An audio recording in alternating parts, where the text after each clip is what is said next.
Hey everyone, it's Shawn McBride. Welcome to another edition of the Journey to CEO show. This is all about going from being an entrepreneur, somebody who has an idea, maybe has some unique thing, all the way up to building an enterprise to where you're the CEO and you're running a business more than just capitalizing on a single idea or a single capability. So this is the Journey to CEO. We know a lot of you business owners are in different parts of the journey. Today, we're going to be talking about internal communications, and this is something that has changed greatly in the COVID-19 era. And for those of you who are curious, Dr. Ann Gaddy and myself, we've really taken a deep dive on how business has changed after the pandemic. We're both in different roles of consulting. We work with business owners, and we decided we'd take a deeper dive. We wrote a book called Redirection. And we're really bringing lessons from the book, sub-lessons, and even developing some new ideas in these recordings. And today what we want to talk about is internal communications, right? So if you're running a business, you've got multiple people involved. The world changed when COVID broke out. Most people got forced into some type of remote working arrangement. Some companies hadn't planned for it. But one thing's for sure, Dr. Ann, is communications changed.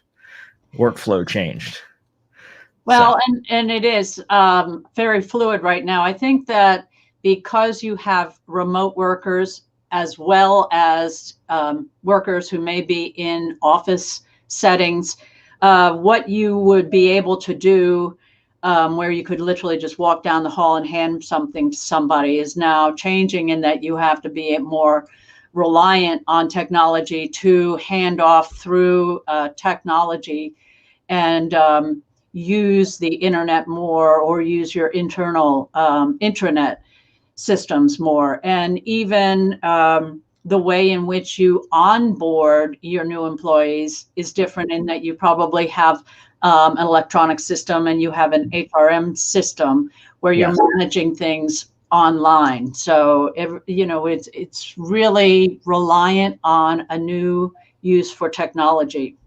Yeah, and there's still some legacy to it. I think you and I were talking before the show about some, employer requirements. I mean, there's a lot of government regulations that in some ways still require physical documents. I know I had a friend of mine recently got a new job, and and they've come up with some workarounds, but it may not be your new employer, but somebody at some point needs to look at your worker documentation, the I-9 documentation, to get onboarded. It still needs to be physically looked at by a person. Can't just do all that online. Well, what you end up doing is you scan it online, and then you scan it and you keep, but somebody has to physically. Yeah.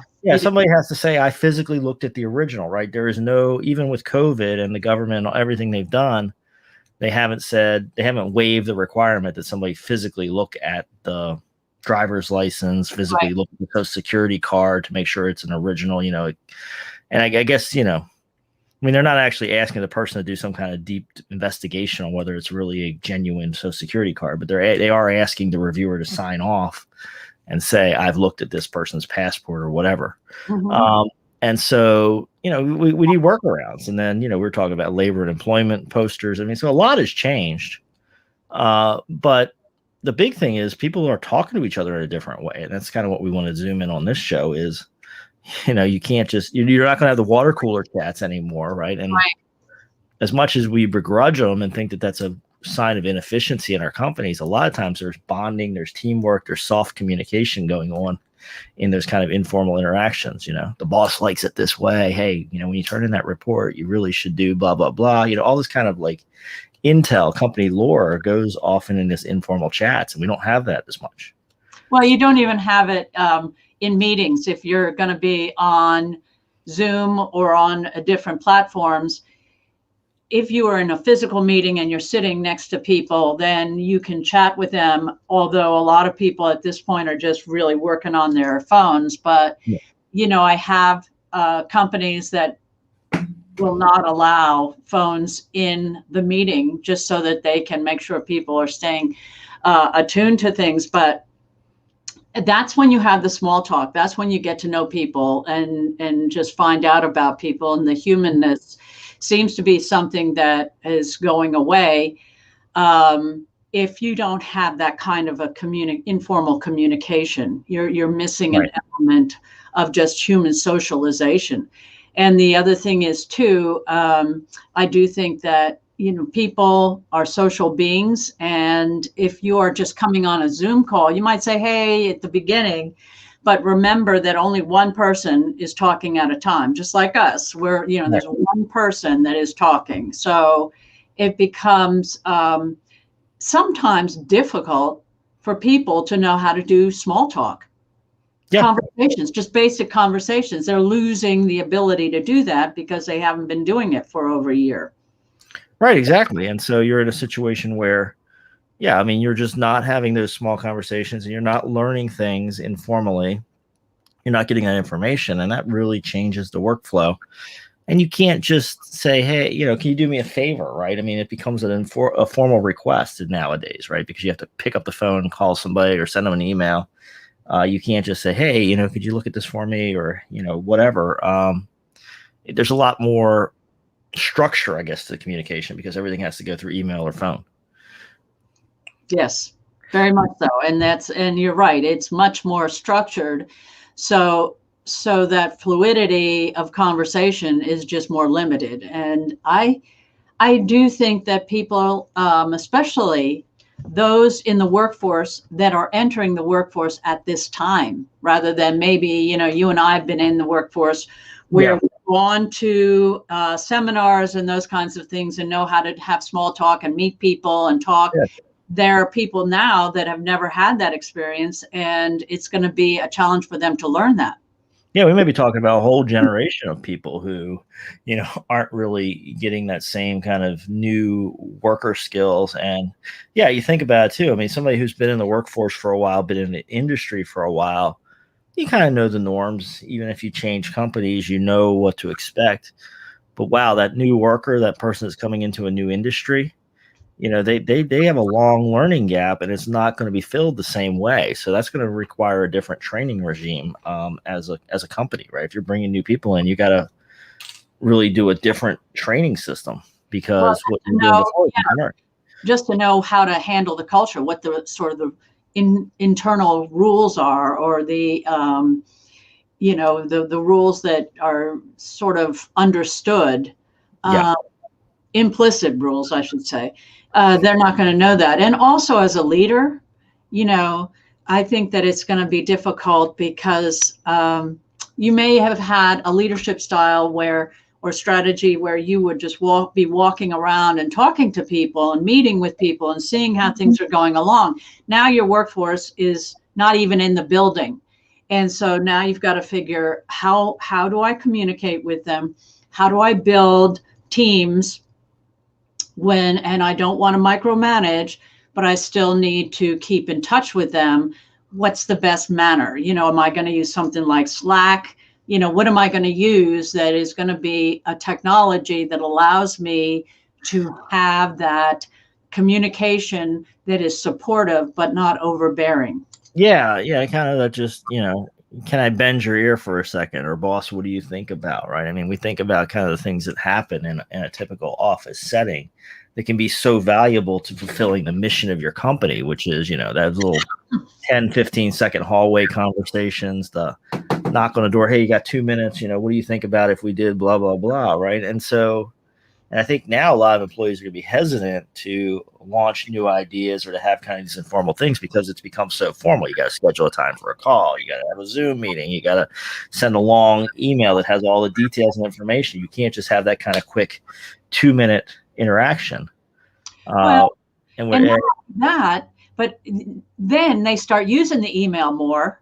Yep. They use Slack, and you feel like, which is, Slack is just that internal. Yes. So an internal platform that companies can use. And then all of a sudden you're on Slack all the time because you feel like you have to be answering these things as they come up. And it's just, and then it gets you away from work because you're constantly looking and monitoring what else is coming through, what's coming through the email. And, they'll hit reply all, and all of a sudden you're getting everybody's response to things. So I think that companies are finding new ways in which they want to engage. But I do think that there have to be some rules in place, especially the reply all, which is just takes time, away from everybody, Oh yeah.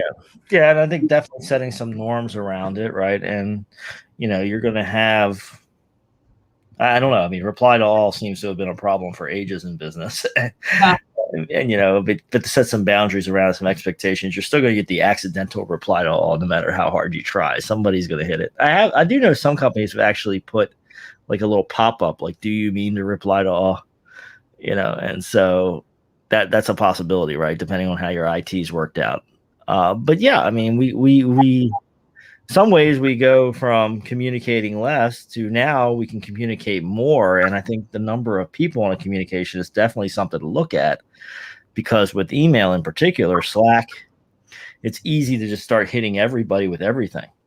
And that could be a real hassle for your coworkers and eat up a lot of time. Well, and luckily, when I'm using Slack, I have a company that, we have it set up so I can have individual conversations with people without having to deal with everyone. And so it's more focused. But the other aspect of communication that becomes very dicey at this time is when you're making changes. And so that you've got to have a communications out there, kind of the way in which you communicate, what you're writing, how do you motivate and take people through change, which we're doing right now with the pandemic. What does that look like to send out the information about the change that is encouraging? It is also not, it isn't scaring people that, okay, we've got this major change in how we're doing our working operations at this time, so that they feel comfortable moving forward. And if things aren't working, that they can, there's a vehicle in place, a strategy in place that allows them, this is how you communicate. So I think that we have to think about change. We have to think about leadership. We have to think about just building culture, those three areas. Well, culture is what came to mind exactly when you're saying this. And I think here's yet another example where the shift is changing the culture. And you have two choices, really, right? You can be intentional about it and say, okay, we're shifting to more separated. We're going to be communicating more electronically, whether that's telephone or internet. And we as a company can think about how we want to channel that communication electronically. What's the best, most productive for our systems and processes, what we want to be. Or we can just be the accidental tourist, right? I mean, the other option is just to send everybody out on their own, say, here's some email, here's some Slack, here's a telephone, and let's see what happens, right? And so, here's a good leadership lesson, right? Like, either you can direct it and you can try to put some boundaries around it, or it's just going to do what it's going to do, and you're going to find out later what everybody gravitated to. Yeah, I mean, there's obviously communication that we know how to handle for day-to-day operations. And we know for innovation and project development, there may be a different style of communication. You may say, we're going to set up a particular intra communication just for that. Yeah. But we really do want to keep the employees engaged and keep them engaged, keep them caring, but also developing, right? I mean, so this may be something where you need to think more about the junior employees and what you might normally, right? Because that person who's not in the culture and they don't know everybody as well, and they're working from home, they may just not know who to reach out to. They may feel isolated. They may feel like they don't have somebody to turn to, or they don't know what to do next, and they just sit there and scratch their head. Well, and here's the other thing about the communication. We know that speed is an important part. Velocity, excuse me, is an important thing in getting work done and reaching your clients and accommodating customer needs.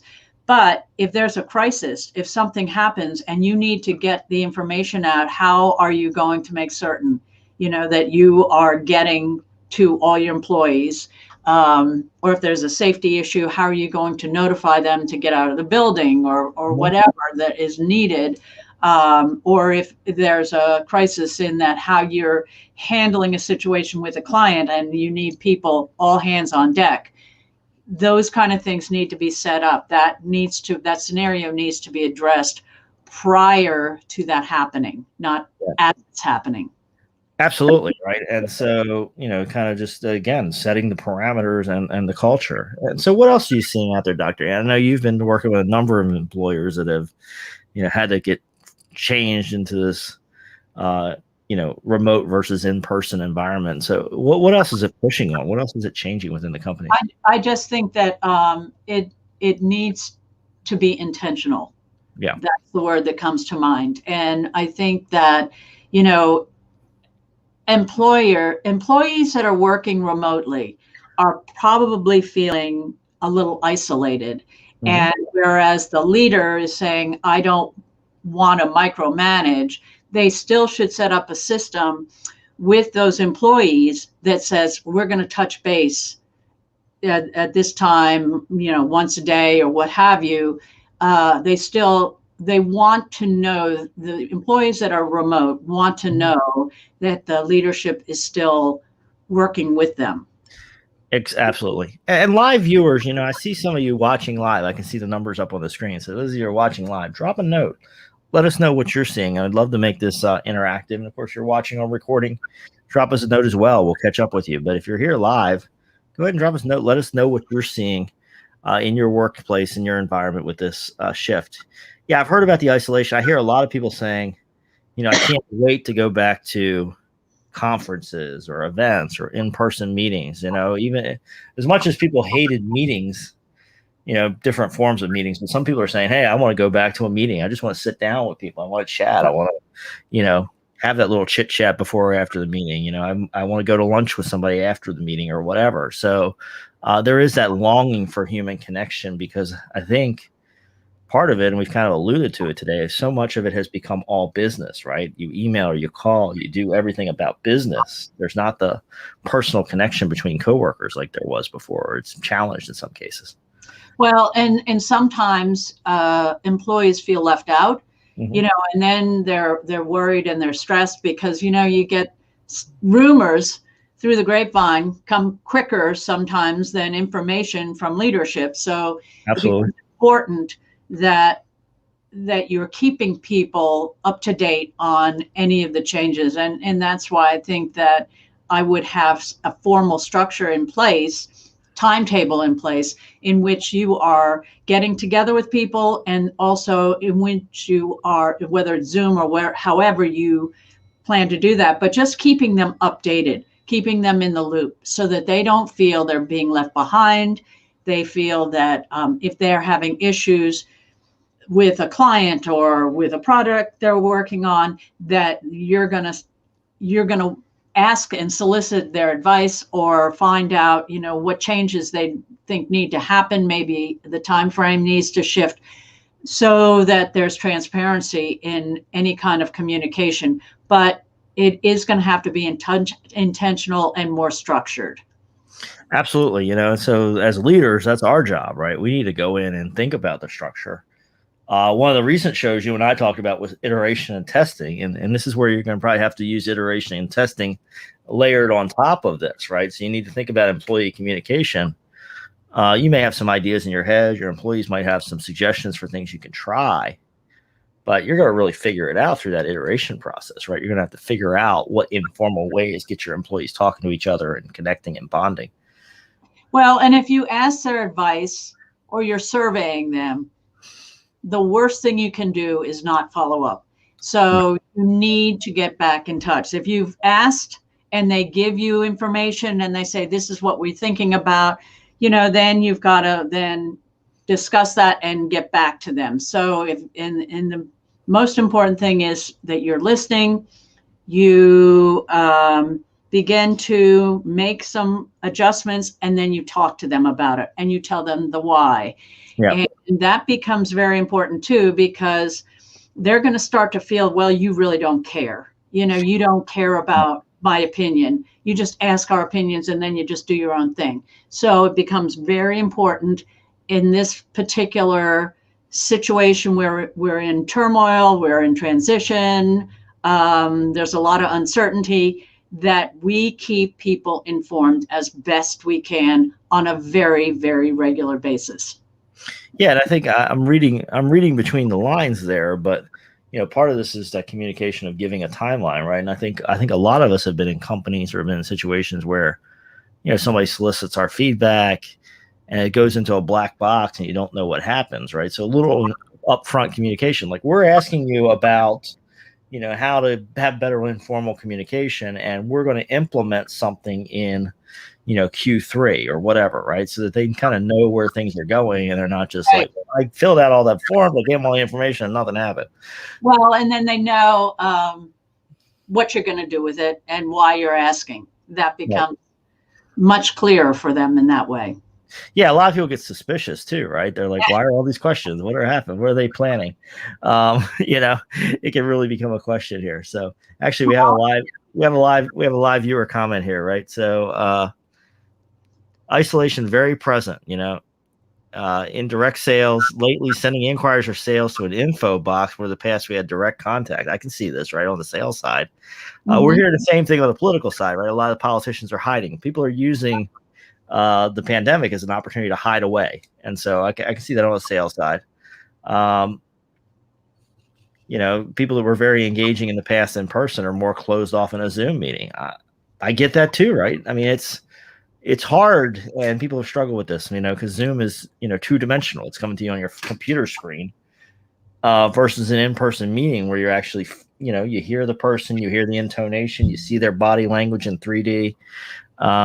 You can assess a lot more in person. It's just a limitation of the technology. But I do think people are getting better at Zoom. It's becoming a technology that is comfortable for people, whether they're, using that. I think they're understanding Facebook better, Instagram, Twitter. I just think that these are becoming more, well, maybe more user-friendly, but isolation is a problem. And that is something too. I do want to say that if you are engaging and you're setting up your internal communication, but you're also taking calls from your clients or whatever, you better be making it pretty darn easy, because people get very tired of trying to call an organization or call a business, and all they get are, if you want this, hit one. If you want that, and you go through this series of automations, and really what they want is to talk to a human being. Yeah, we talked about that in a past show, right? That's an opportunity for, it's not going to fit everybody. It's not going to work for Walmart. It's not going to work for these companies where they're just trying to move people through at high volume, treat people like cogs. But if you have a business with a personal touch where you really want to care about your customers, here's a great opportunity, right? Pick up the phone, or have somebody pick up the phone that actually cares and helps get the person directed to the right person. And I think the same thing maybe applies to the human resources. We can transfer that same lesson, right? Like, we have an employee there and they're working from home and maybe they're feeling isolated. How do you keep in touch with them? How do you check their isolation level? And how do you then say, hey, how do I provide you, more contact with your coworkers or more opportunities to be engaged so you don't feel isolated? Here, I've got a statement from the internet, which says that data collected by experts suggests that 60% of employers don't have a long-term internal communication plan, even though internal communication experts state that improving internal communication should be a #1 priority. Yeah, and I think that's even more so today. I think with the pandemic, the technology shift, it's even more important that you get your internal communications working.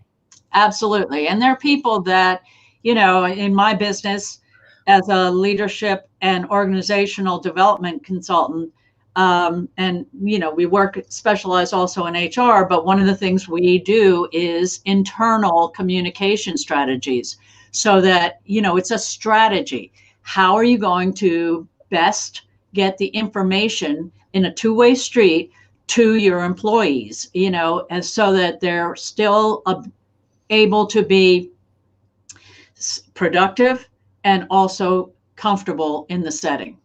Absolutely. So, yeah, I think that's very helpful.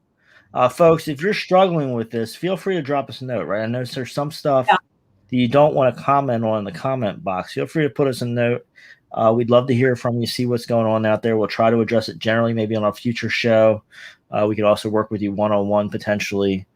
And we're also looking to put together some groups, get business owners together where we can talk about these kind of issues privately. So don't be hesitant to reach out either in the comments if it's something you want to talk about publicly or privately to me or Dr. Ann. We'll compare notes with each other and help you out. So we're glad you're here. Tune in. I hope you subscribe to our YouTube channel, Journey to CEO, and also get onto our mailing list. And I'm going to put that link up there. Dr. Ann, why don't you tell them about redirection and how that might help them? Well, Redirection is out and published on Amazon as a Kindle book. And really what we're trying to do is give you some strategies and some steps that you can follow to identify how to move forward, why we're saying you can't just stay still because you're going to have people passing you by, businesses passing you by. And here are the strategies we suggest you look at if you are trying to decide, do I need to pivot? What do I need to do to not only strive to make it through this uncertainty, but that in the end, you're using this as an opportunity that you can thrive as we're coming out of this. So we really do think there are a lot of lessons that can be learned, and that the organizations that are willing to put in the analysis and are willing to look at all facets of their business have an opportunity to come out of this in a much healthier situation than when they went into the pandemic. So we had a good time. We wanted to just stop what we were doing with Journey to CEO and take a break from that, because we know now after the pandemic, we're going to have to readjust. And we thought in between, we're just going to put out these short little books that will help you at this particular time, very time specific. Yeah, we're still on the Journey to CEO, and many of the lessons are timeless, and you'll be seeing those in the Journey to CEO book. But we also need to get our businesses back on track. A lot of us and our fellow business owners are struggling right now, which is what redirection is about, finding that new direction, whether you've done well or struggled in the pandemic. So go check that out on Amazon Kindle. And keep in touch with us. Keep following the show because we've got our next book coming up. So we're glad you joined us today, folks. Pat yourself on the back. Subscribe to the YouTube channel. Get on the email list. We'll all be keeping in touch. We're going to do this together. It's going to be fun. And I'll catch you guys soon. Dr. Ann, another great show. Enjoyed it. Thanks.